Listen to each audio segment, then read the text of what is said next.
2026 টি-20 বিশ্বকাপে অংশগ্রহণ করলেও 15 ফেব্রুয়ারি ভারতের বিপক্ষে খেলবে না জানিয়ে দিয়েছে পাকিস্তান ক্রিকেট বোর্ড। এই সিদ্ধান্ত টুর্নামেন্ট পরিচালনা ব্যাহত করেছে এবং আন্তর্জাতিক ক্রিকেট কাউন্সিলকে অসন্তুষ্ট করেছে। আইসিসি পিসিবিকে তাদের গুরুতর পরিণতির বিষয়ে সতর্ক করেছে, যার প্রভাব পড়বে সমগ্র খেলাধুলা, পাকিস্তানি বোর্ড এবং তাদের ভক্তদের উপর। তাই তাদের সিদ্ধান্ত পুনর্বিবেচনা করার আবেদন জানিয়েছে আইসিসি।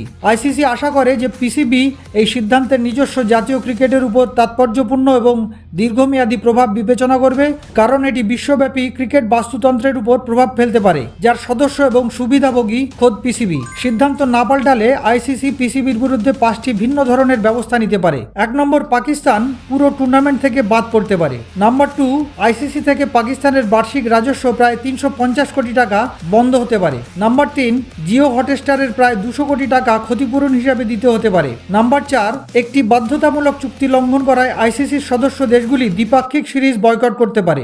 নাম্বার 5, পিএসএল এ কোনো বিদেশি প্লেয়ারের অংশগ্রহণ নিষিদ্ধ হতে পারে।